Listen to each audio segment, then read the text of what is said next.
네, 오늘은 야고보서 강해 설교 네 번째 시간을 맞이했습니다. 오늘 말씀 제목은 크리스천의 차별의식, Favoritism in the Community of Faith, 이런 제목을 정해봤습니다. 오늘 이 말씀 속에서 하나님께서 여러분에게 말씀하시는 귀한 메시지를 들을 수 있는 그런 시간이 됐으면 좋겠습니다. 오늘 성경 말씀이 좀 긴 말씀인데요. 이 말씀 읽으면서 특별히 여러분의 마음속에 와 닿는 말씀들이 있었는지 모르겠습니다. 사람을 차별하지 마라, 그런 말씀도 나오고요.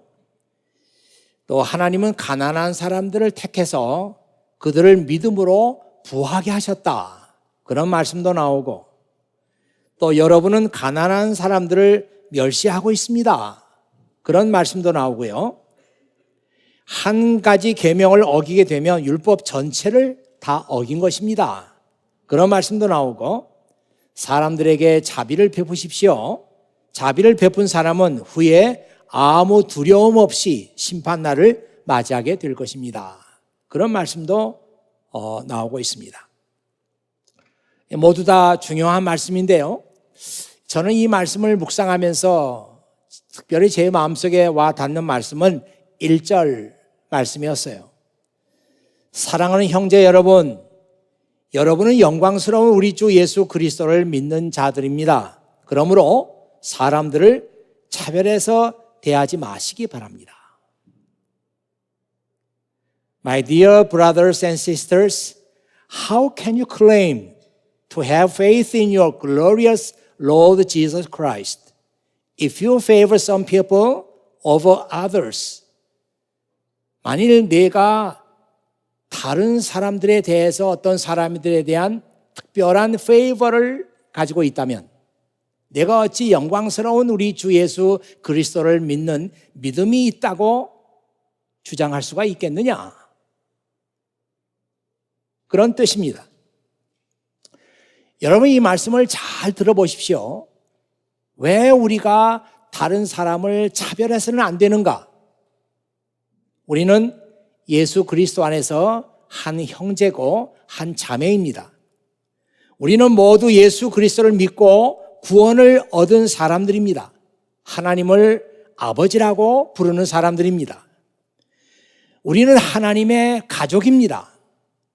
이 로마서 8장 29절에 보면은 예수님은 많은 형제 중에서 하나님의 맏아들이 되셨습니다. 다시 말하면 우리는 다 구원받은 사람들이고 예수님과 한 형제 자매가 된 사람들이죠. 그런데 우리가 어떻게 한 형제 자매들을 차별하고 구별할 수 있는가? 이런 생각을 해보시기 바랍니다. 우리가 교회 안에서 사람들을 차별하는 것을 보면은 정말 말도 안 되는 것을 가지고 사람들을 차별합니다. 어떤 사람이 좋은 옷을 입고 왔어요. 그리고 몸에는 값비싼 보석으로 치장을 했습니다. 그런 사람들이 교회에 들어오면은 안내위원부터가 다 그 사람을 집중하게 되고 그 사람을 좋은 자리로 안내를 합니다. 그런데 반대로 허름한 옷을 입고 온 사람이 있으면 별로 반기지 않습니다. 그리고 안내해 주지도 않습니다.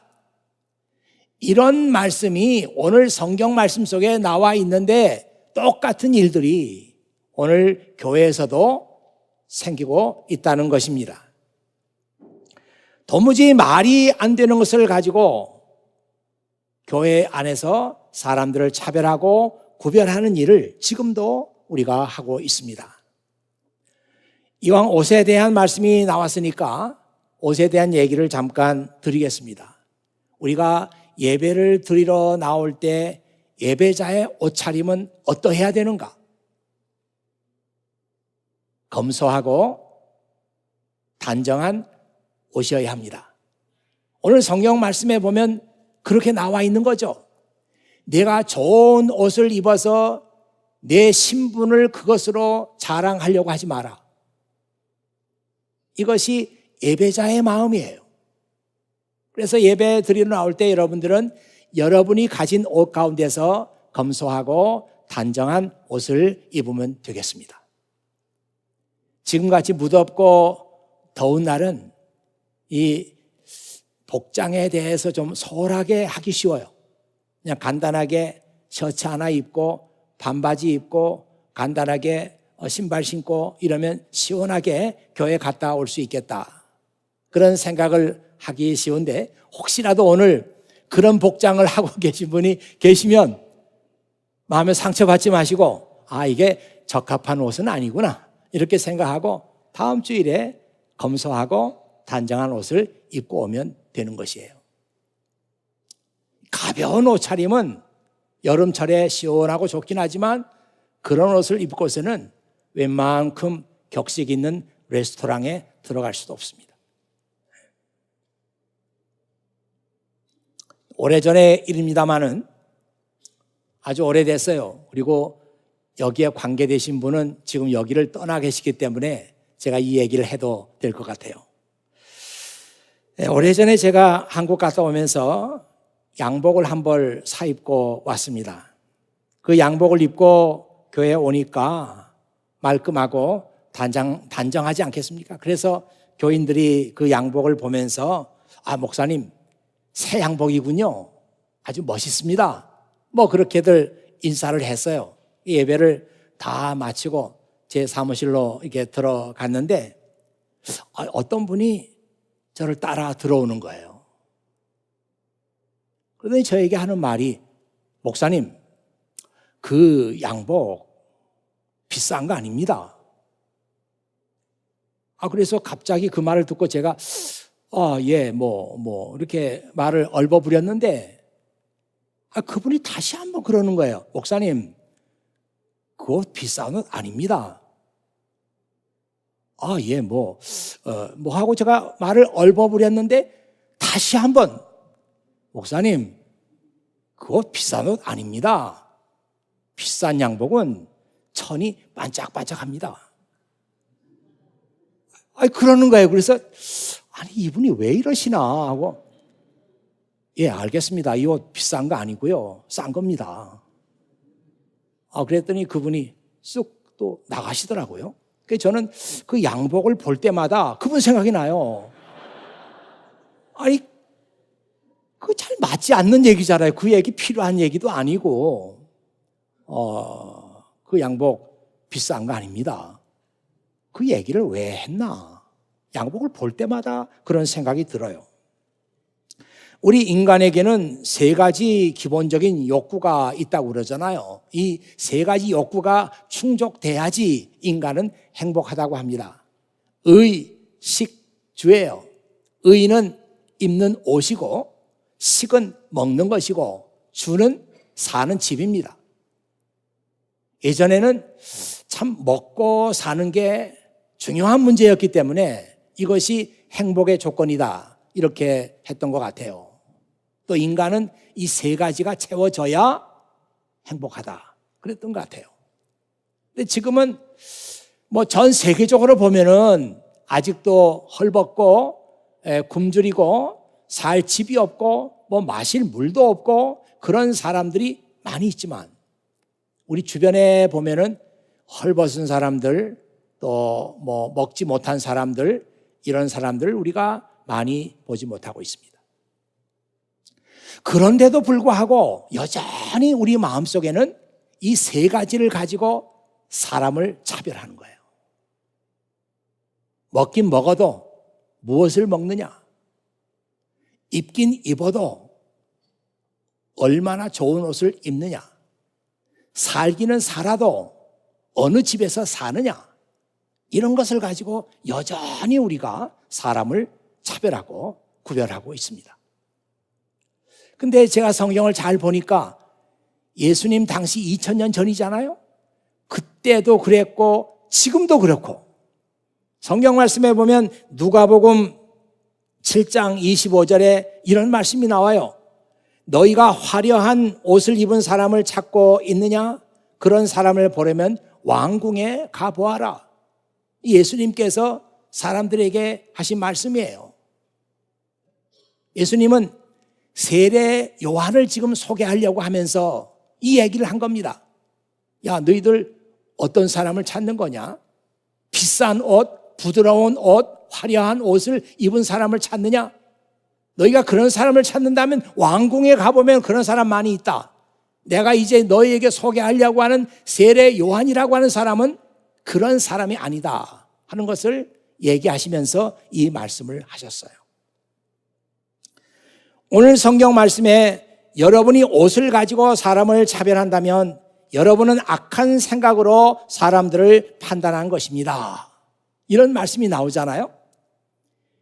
Doesn't this discrimination, 옷을 가지고 차별하는 거요.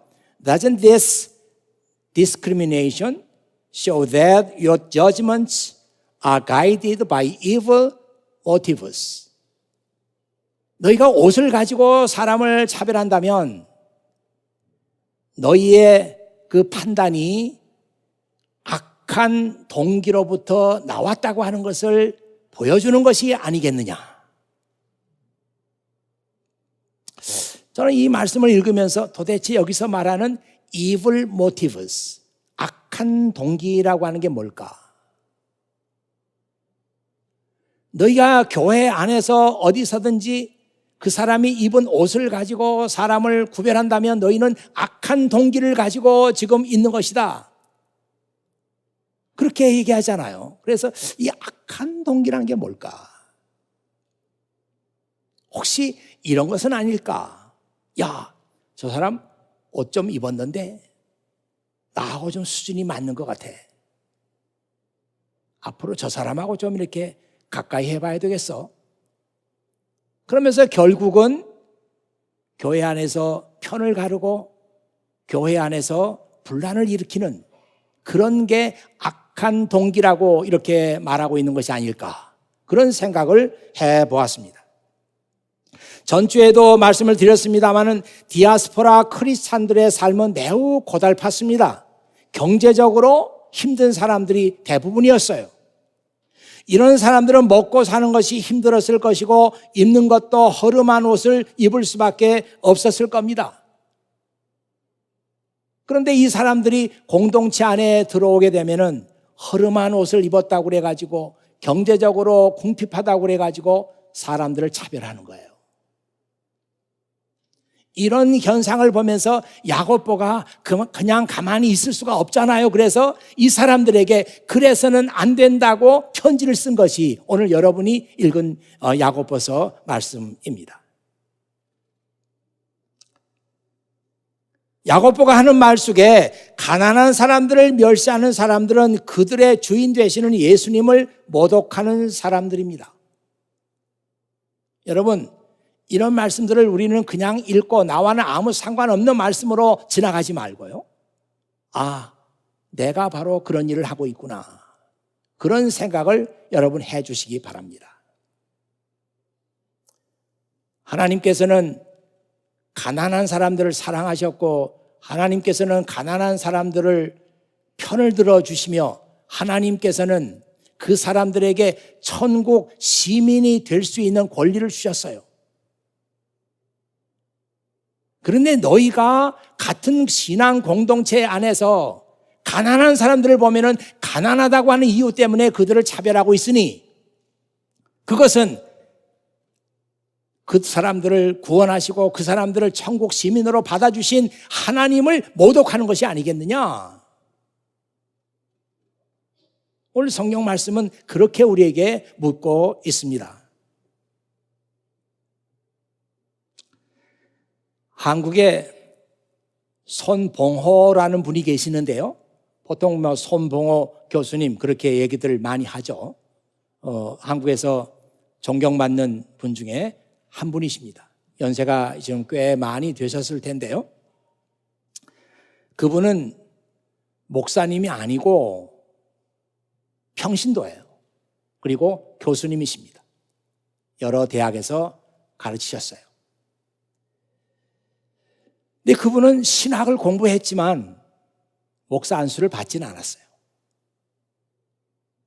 그런 분이신데 그분이 이제 평신도로서 이 교회를 섬기면서 자기가 설교했던 것을 모아놓은 책이 있어요. 제가 가진 책은 그 제목이 별 수 없는 인간, 그런 제목의 책인데요. 그분은 기존 목사님이 아니시기 때문에 그분이 설교하고 그분이 성경을 해석하는 것을 보면은 뭔가 참신한 데가 있어요. 그러니까 틀에 박히지 않고 아주 참신하게 성경 말씀을 읽은 그런 그 흔적들이 많이 남아있는데, 제가 여러분에게 소개하는 말씀은 잠언 22장 22절부터 23절 말씀인데요. 거기 이런 말씀이 나와요. 가난하다는 이유 하나만으로 가난한 사람을 착취하지 말아라. 가난한 사람들을 법정에서 절대로 짓누르지 말아라. 여호와께서는 가난한 사람들이 억울하여 옳고 그름을 가려달라고 찾아올 때 이들의 하소연을 일일이 다 들어주시며 가난한 사람들을 착취하는 사람들의 목숨을 빼앗아 가신다. 아주 좀 무서운 말씀인데요. 하나님은 가난한 사람들이 억울한 일을 당하는 것을 참지 못하신다는 거예요. 그리고 하나님은 그들의 기도를 들어주신답니다. 이제 손봉호 교수님이 이 말씀을 해석하면서 뭐라고 그러는가 하면, 여러분은 절대로 가난한 사람들을 무시하지 마시고 가난한 사람들을 차별하지 마십시오. 하나님은 가난한 사람들의 기도를 잘 들어주시기 때문에 그 사람들이 기도하면 큰일 납니다. 그렇게 이 말씀을 해석한 것을 오래전에 읽었는데도 제가 기억하고 있어요. 큰일이잖아요. 가난한 사람들이 무시를 당하고 억울한 일을 당하고, 하나님, 저 누구 때문에 못 살겠습니다. 이렇게 기도하면 하나님께서는 그 기도를 금방 들으신다는 거예요. 그러니 여러분, 가난한 사람을 무시하거나 가난한 사람들을 차별하거나 절대로 그래서는 안 됩니다.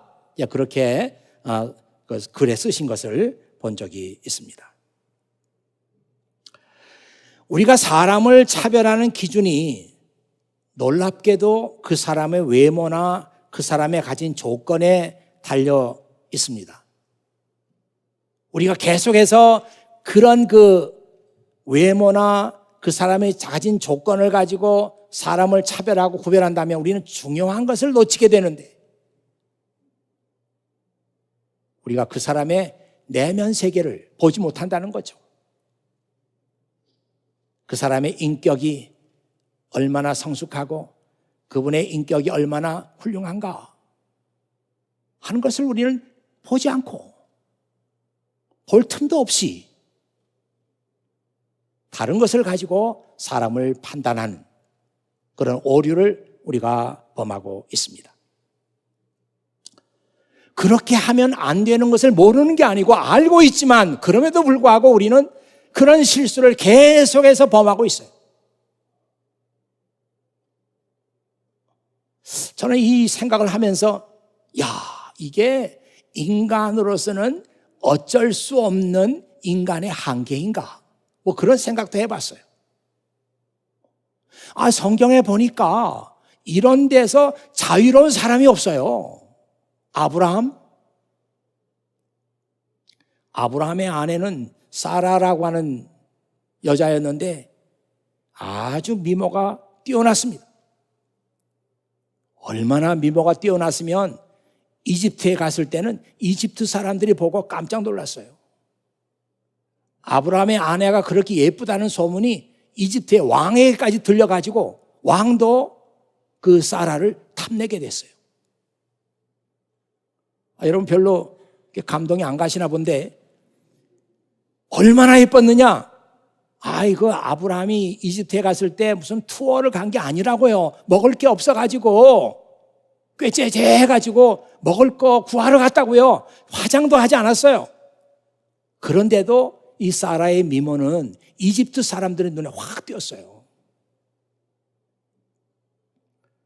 이삭의 아내 리브가는 어떤가?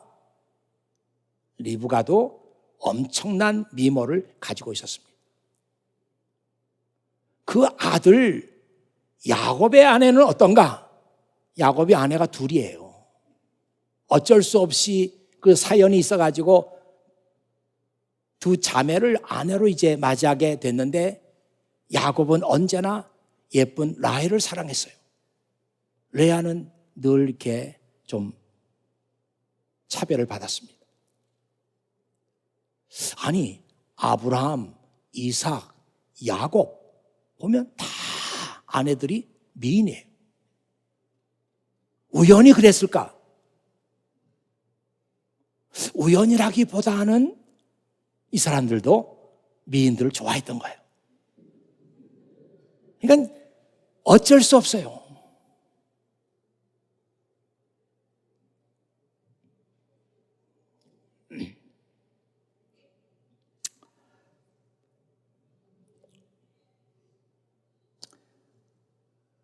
저는 오랫동안 교인들을 대해왔고 한 교회 안에서 오랫동안 목회를 하고 있음에도 불구하고 지금도 이런 오류를 범하고 있습니다. 조금 위로가 되는 것은 아브라함도 그랬다, 이삭도 그랬다, 야곱도 그랬다, 나도 그렇다. 조금 위로가 되긴 되지만 그래서 안 되는 거 아니에요? 특별히 목사가 사람을 페이버리티즘을 가지고 이 사람은 좋아하고 이 사람은 좀 그렇고 이렇게 대한다. 안 되는 거 아니에요? 안 되는 걸 알면서도 이런 오류를 고치지 못하고 계속하고 있어요.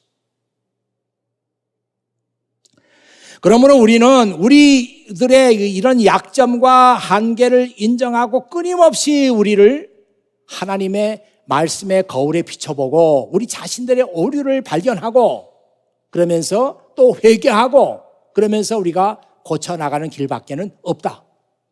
그렇게 생각하는 거예요. 여러분, 우리가 정말 말씀의 거울로 삼아야 되는 그 말씀이 사무엘상 16장 7절에 있는 말씀입니다. 여러분이 사람들을 차별하고 페이버리티즘을 어떤 사람에게는 갖고 어떤 사람에게는 갖지 않고 그런 생각이 들 때 여러분이 이 말씀의 거울에다가 우리 자신들을 비춰봐야 되는 거예요. 사무엘상 16장 7절에 보니까 사람은 외모를 보지만 하나님은 마음을 보신다.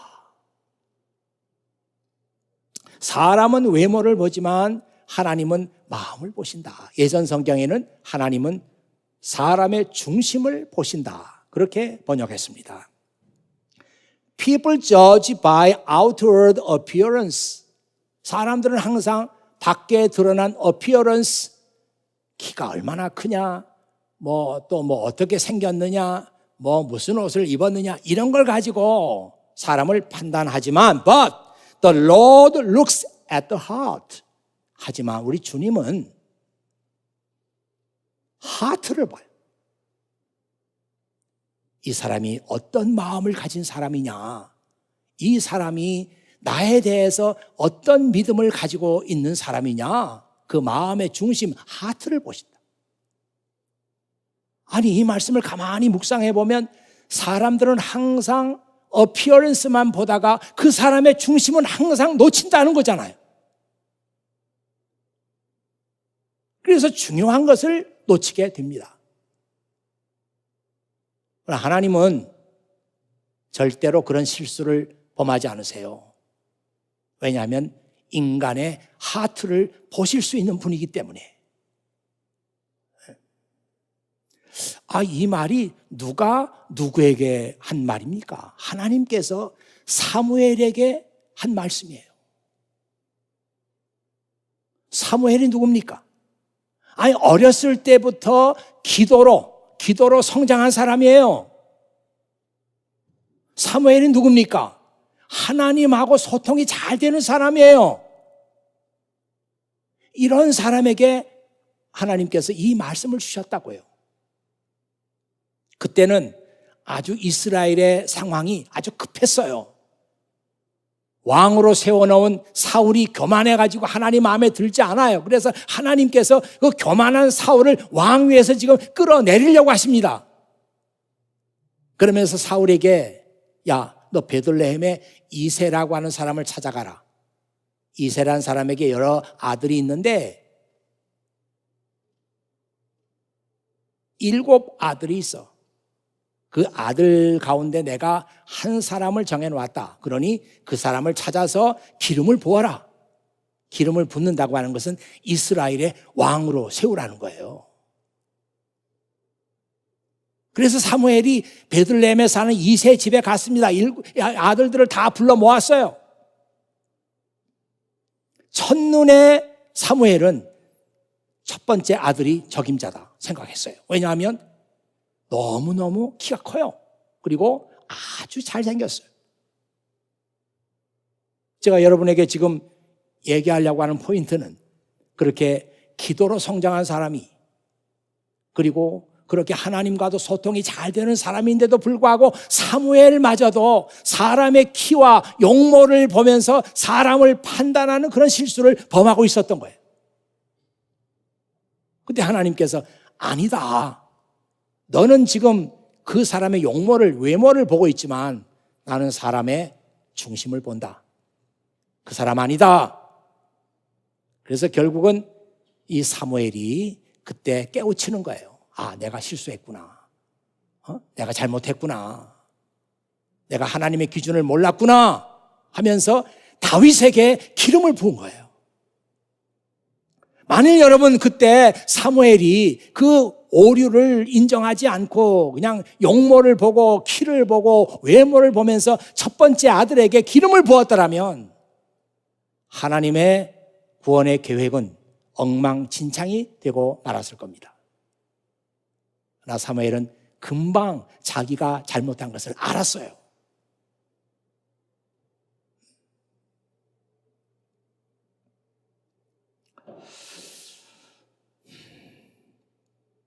사무엘 같은 사람도 어쩔 수가 없고 아브라함도 이삭도 야곱도 어쩔 수가 없고 오늘 우리도 어쩔 수가 없는데 이것이 우리의 한계이고 우리의 약점입니다.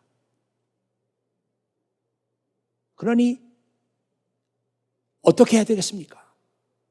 우리가 다른 사람을 차별하고 다른 사람을 무시하고 싶은 생각이 막 내 마음속에 나올 때 우리는 하나님의 말씀의 거울에다가 나를 비춰보는 수밖에 없어요. 야, 너 지금 무슨 일을 하고 있느냐?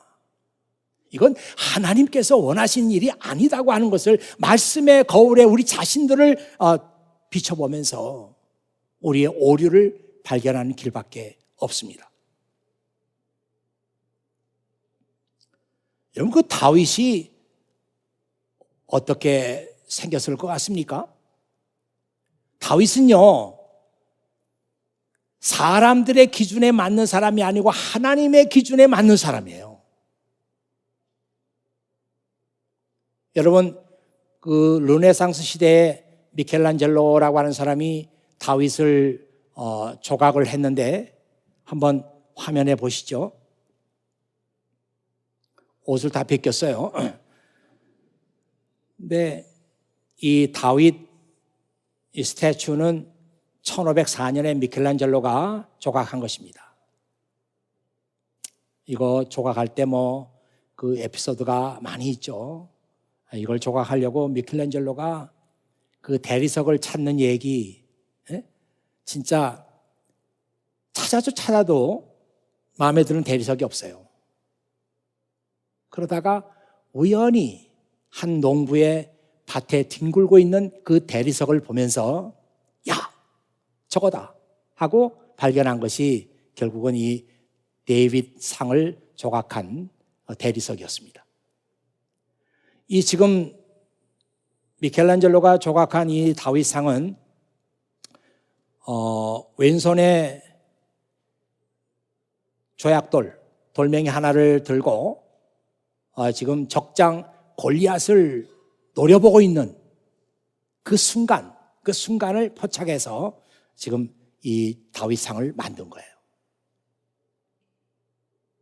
이 다윗상이 유명한 것은 그 르네상스 시대의 산물이라는 거죠.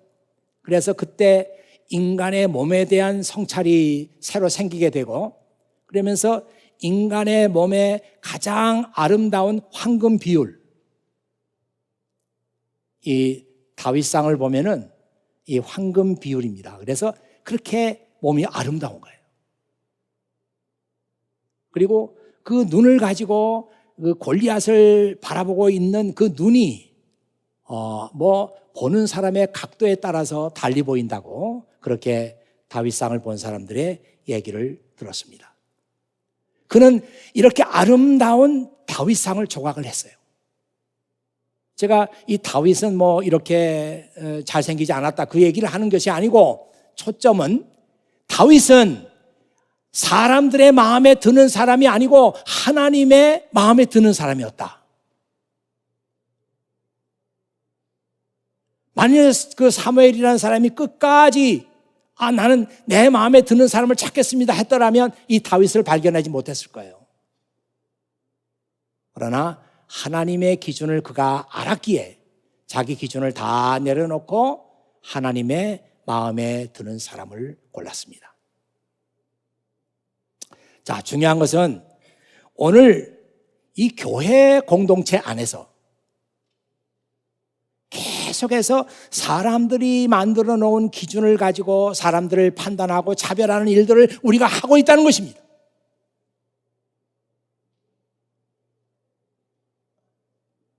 만일 여러분들이 계속해서 외모 또 가진 조건 이런 것을 가지고 사람을 구별하는 일을 한다면 그것은 사탄의 음성을 듣는 거예요.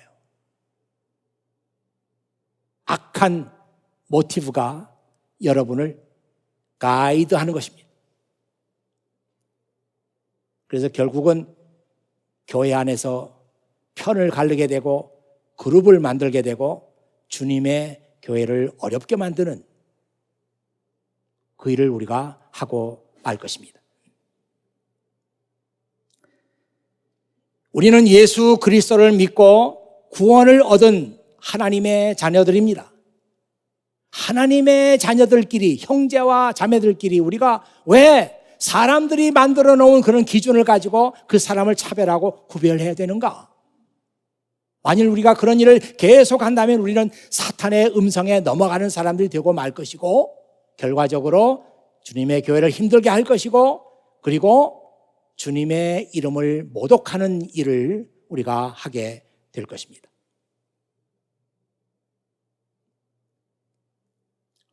우리는 교회 공동체 안에서 세상적인 기준을 추방해야 되겠다. 그리고 하나님의 기준을 우리가 받아들이고 그 하나님의 기준을 가지고 우리가 형제와 자매를 바라보는 그런 변화의 삶이 우리들에게 시작이 돼야 되겠다. 어려운 일입니다. 목사님들도 이 일에서 자유롭지 않아요. 아브라함, 이삭, 야곱, 사무엘까지 우리는 어쩔 수 없이 사람을 구별하고 차별하는 그런 오류를 범하고 있습니다.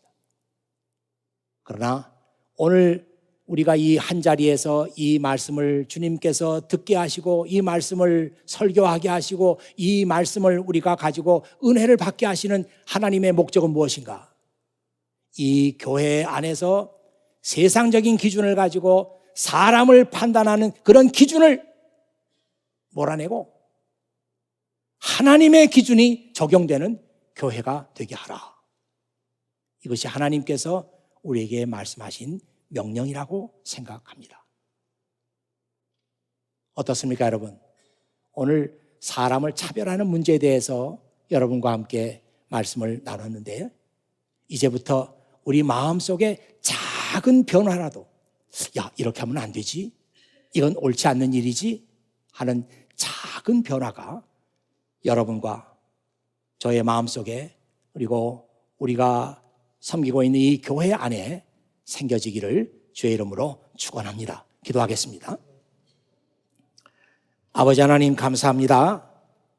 오늘 사람을 차별하지 말라고 하는 이것은 옳지 않는 일이라고, 이것은 주님이라고 부르는 형제 자매들 간에서 있어서는 안 될 일이라고 우리에게 말씀이 가르쳐 주고 있습니다.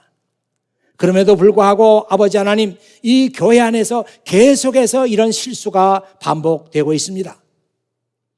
아버지 하나님, 저희들을 긍휼히 여겨주시고 정말 아버지 하나님께서 우리에게 은혜를 주신다면 우리 마음속에 지금까지 내가 사람들을 잘못된 기준으로 판단했다고 하는 그런 깨달음이 있게 하시고 회개가 있게 하시고, 그래서 내 옆에 있는 형제 자매들을 이제는 전과 다른 눈으로 바라볼 수 있는 그런 변화가 저희들의 삶 속에 일어나도록 도와주시옵소서.